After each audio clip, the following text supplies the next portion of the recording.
Kanya wag po tayong magpapabudol muli na siya yung ginagawang sa naratibo ng propaganda machine ng gobyerno, ginagawa siyang hero. Bongbong Marcos is not a hero and he will never be a hero pagdating sa flood control funds anomaly, sa flood control projects anomaly. Siya po yung pinaka nuknukan, sukdulan na salarin.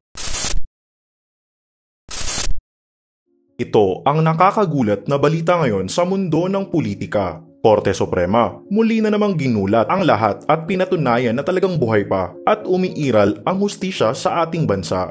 Sa inilabas nitong resolusyon ay inatasan ng kataas-taasang hukuman ang Office of the President, Senado, Kamara, ilang ahensya ng gobyerno, mga LGU at mga kontraktor ng flood control projects para magbigay komento patungkol sa petisyong writ of kalikasan na isinampa ng ilang grupo ng mga environmentalists at mga abogado. Ang petisyong ito ay naglalayong mabigyan ng legal remedy ang mga paglabag sa constitutional rights, environmental policies at mga batas dala ng pagkasira ng kalikasan. Ayon sa korte, ay inaasahan itong matanggap ang sagot ng mga nabanggit na mga opisina at ahensya ng gobyerno sa loob lamang ng hindi lalampas sa 10 araw matapos matanggap ang nasabing petisyon. Mukhang isa na naman itong problema na kinakaharap ng Administrasyong Marcos na talagang dumagdag pa sa patong-patong ng mga reklamong isinampa laban sa kanila. Nag-aalab dahil sa galit sa mga kurakot at korupsyon sa ilalim ng Bongbong Marcos administration. Lalagay natin sa tamang konteksto dahil nag-overheat na po yung propaganda machine ng Marcos Jr. ni Bongbong Marcos administration. Nag-overheat na ho. Quadruple time na po silang ipihit yung naratibo. Ulitin ko hindi po si Bongbong Marcos ang nag-expose ng flood control project anomalies. Hindi po si Bongbong Marcos ang nag-expose ng mga flood control funds anomalies. Siya po ang most guilty sa loob ng 3 taon ng kanyang panunungkulan dahil pinipirmahan niya ang mga budget, yung mga panukalang budget, kahit ito naman ay paulit-ulit nating sinasabing hitik, siksik, liglig, umaapaw sa korupsyon at kurakutan. Kaawa-awa dahil nagtitiis po sila sa kakaliit na kita Samantalang, yung mga magnanakaw po sa gobyerno, daang bilyong piso ang ninanakaw. Kanya po nagliliyab na talaga ang Pilipinas sa galit sa mga magnanakaw sa ilalim ng Marcos Jr. administration. Matagal po niyang hinayaan, matagal niyang pinahintulutan Kanya wag po tayong magpapabudol muli na siya yung ginagawang sa naratibo ng propaganda machine ng gobyerno, ginagawa siyang hero. Bongbong Marcos is not a hero and he will never be a hero pagdating sa flood control funds anomaly, sa flood control projects anomaly, at sa unconstitutional, illegal, immoral, invalid 2025 national budget. Siya po yung pinaka nuknukan, sukdulan na salarin sapagkat pinirmahan niya po ang 2025 national budget na may 1.1 trillion pesos na pondo. Saan pa nga ba? Di sa DPWH. Kaya wag po tayong magpapalinlang, wag po tayong magpapabudol. Sa darating na linggo, iba't ibang grupo ang magsasagawa ng payapang pagkilos, iba't ibang lugar, subalit ang maisog ho, wala pong kulay ng kahit anong politika yan. Ang dadalin lamang pong bandera o watawat ay ang watawat ng Republika ng Pilipinas. At nakikita ko na yung mga naglalabasan. Kagabi meron, nung isang araw pa meron ho dyan sa labas ng batasan. Dalin po ninyo ang watawat ng Republika ng Pilipinas. Dahil ito na po ang ating pinaglalaban, ito na po yung ating ipinapakiusap sa lahat ng mamamayan, sa lahat ng kawani ng gobyerno, sa ating Armed Forces of the People at sa ating Pulis ng Pilipinas, ang PNP Pulis ng Pilipino. Paglaban po ninyo ang ating bandila, ipagtanggol po ninyo ang ating saligang batas at labanan po ninyo yung korupsyon. Yan po ang dapat ninyong bantayan. Dakpin po ninyo kung maaari Why? Crime is being committed daily. Crime is being committed. Rinerape po nila yung pondo nating mga Pilipino. Abay, pati po yung inyong pensyon ng mga military and other uniformed personnel. Dali po iyan. For this year alone, huwag ninyong kakalimutan. Binawasan kayo ng 80 billion pesos more or less. Kaya dyan natin makikita, ito pong issue ng korupsyon, wala pong kinikilala ito. Tricycle driver ka, sundalo ka, abogado ka, doktor ka, yung nagtatrabaho sa healthcare industry, negosyante ka, meron kang pwesto sa palengke, malaki katamtaman o maliit kang negosyante, dali ka sa issue ng korupsyon. Nagdudumilat na ho lahat ng ebidensya. Whether documentary, evidentiary, or testimonial evidence, nagdudumilat na po eh. Kanya kinakailangan talaga magtulong-tulong po tayo. Meron pong nagpadala sa, ulitin ko September 21, isa pong venue dyan po sa Liwasang Bonifacio sa lungsod ng Maynila. September 21, umaga pa lamang ho ay may nakapwesto na riyan. Ang programa ho ay magsisimula ng 1 p.m. September 21 sa Liwasang Bonifacio, nandyan po ang Hakbang ng Maisog. Magdala po ang lahat. Meron po kayong malaking watawat o yung ganitong sukat ng watawat o yung mga pins ng bandila ng Pilipinas o kung may t-shirt po kayo na may nagpapakita ng bandila ng Pilipinas, eto na ho ang ating pinaglalaban.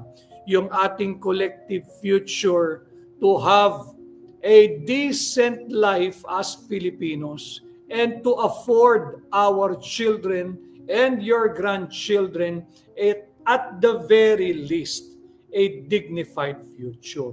Nagliliyab ang Pilipinas. At tama po yung ating mga kasundaluhan, respect and obey what the dictates of the Constitution kung ano ang linalaman ng saligang batas. Papakita ko lang ho ito. May nagpadala rin sa akin. Tama po ito.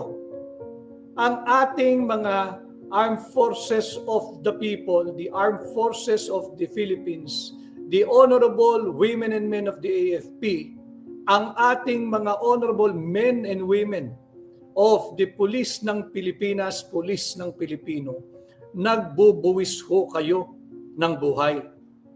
Nagbubuwis kayo ng buhay. Samantalang itong mga hindi na ho tao itong mga korap na politiko eh. Yung mga mambabatas na source ng korupsyon sa flood control funds, habang ang ating mga miyembro ng military and other uniformed personnel ay nagbubuwis ng buhay, ito pong mga korap na politiko ay nabubuhay sa buwis na ninanakaw sa ating lahat. Ano ho? Alam ho ninyo kung bakit tumatakbo ang Pilipino sa ating mga miyembro ng Armed Forces of the Philippines o yung Armed Forces ng Pilipino, sapagkat katangi-tangi po yung ating mga military and other uniformed personnel. Ibang klase po ang kontrata nila. Yung social contract, yung social pact ho ninyo sa mamamayang Pilipino, you are authorized to kill in the defense of your country, of our sovereignty, and of the Filipino people. But while you are licensed in doing so, in carrying out your mandate, nakaakibat na din sa pinirmahan ninyong kontrata, sa pinirmahan ninyong panunumpa sa katungkulan, na maaari rin kayong magbuwis ng buhay. Ganyan kahalaga ang papel na ginagampanan ninyo sa ating lipunan. Kanya ganyang kataas ang tingin sa inyo. Hindi lamang ng inyong mga anak na nag-iidolo sa inyo. Hindi lamang ng mga mahal sa buhay at mga kamag-anak ninyo. Ganyan o kataas ang tingin sa inyo ng mamamayang Pilipino. Handa po kayong magbuwis ng buhay upang ipagtanggol ang ating bansa at upang ipagtanggol ang bawat Pilipino. Pakita ko lang uli ito. Just a reminder sa lahat. Dahil ang ating pong AFP, ang ibig sabihin po niya ay Armed Forces of the People. Ulitin ko hindi po Armed Forces of the Plunderers. Huwag po kayong papagamit. Ang ating pong PNP, ang ibig pong sabihin yan, pulis ng Pilipinas. Pulis ng Pilipino. Hindi po nangangahulugan pulis ng Pandorobo. Hindi po nangangahulugan pulis ng Pandarambong. Kanya huwag po kayong magpapagamit. Ulitin ko, September 21, Sunday, sa Liwasang Bonifacio, 1 p.m., magdala po kayo ng watawat. Kung may makukuha po kayong watawat, magsuot po kayo ng pin. Yung mga magnanakaw na mambabatas na lagi pong may suot ng pin ng Republika ng Pilipinas, tanggalin nyo na po yun, di bagay sa inyo. Kayo po ang nagpapahirap sa mga ordinaryong Pilipino. Ngayon po ay araw po ng uwian na, galing trabaho. Ang dami pong nakapila sa LRT, sa MRT, sa bus, sa lahat ng public transport. Samantalang itong mga nabubuhay sa nakaw na buwis, pakita ho natin. Dahil may nagre-react na po rito, galit na galit, ba't daw pinapakita ito? Dahil malamang, kamag-anak mo, baka ikaw mismo, yung nabubuhay sa buwis na ninanakaw. Diba? Pakita natin ito. Pakita natin ito. Yan, maganda ho yan para talagang matauhan kayo. Nabubuhay sa buwis na nakaw. Lahat po ng immune o lahat po ng insulated o lahat po ng hindi tinatablan ng baha. Yan. Lahat po ng hindi tinatablan ng perwisyo dulot ng baha. Lahat po ng hindi tinatablan ng perwisyo dulot ng korupsyon. Maalaya po kayong magtungo rin sa lugar na gusto ninyo. Kung gusto niyo sa Batasan o gusto niyo sa Malacanang, mag-rally din kayo sa Linggo. Wala hong pumipigil sa inyo. Yung mga pro-pagnanakaw, yung nakaw pa more, kurakot pa more, lumabas din ho kayo at hindi ho sasama ang loob ng mga laban sa korupsyon. No? Nagliliyab ang Pilipinas dahil sa korupsyon. At lagi yung sinasabi natin paalala na ating ipagtanggol, defend, respect the Constitution. Meron lang po akong mga inilagay, lalagay natin sa tamang konteksto. Bakit nagliliyab ang Pilipinas at nag-aalab ang damdamin ng Pilipino pagdating po sa usapin ng korupsyon? Lahat po tayo apektado Habang nagpapakasasa, itong mga nabubuhay sa nakaw na buwis, yung ating po mga kasundalhan na ginagamit nilang kasangkapan, nagbubuwis ng buhay. Hindi ho tama, hindi ba? At yung ating mga pulis ng Pilipino, ang ibang assignment po niyan, bantayan yung pamilya ng mga nabubuhay sa buwis na nakaw. Yung mga nepo babies. Kagaya po nung napakaraming hirap na makauwi ngayon at namamasahe. Ito pong mga ito, ang mga sasakyan kay Gagara. At meron pa hong mga wangwang yan, may mga escort pa. Di na ho nahiya Di na nahiya. Napakalaki na po ng issue ng korupsyon. Titin ko malinaw po, lagyan natin ng konteksto na naayon po sa ating saligang batas. Article 2, Section 1, malinaw po yan. The Philippines is a democratic. Democratic po, hindi po dictatorial. No? Wala po tayo sa diktadorya. Democratic, meron po lahat tayong freedom space.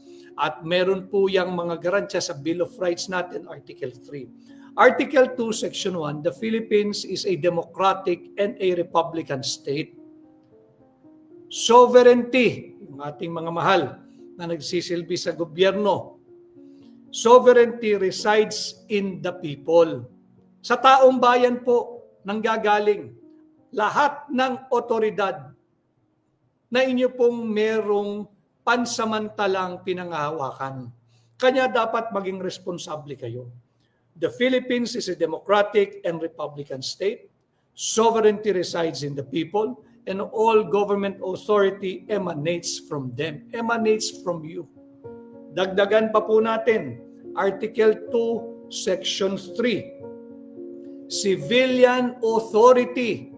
Kayo po yun, yung mga maglalabasan sa September 21 sa Linggo.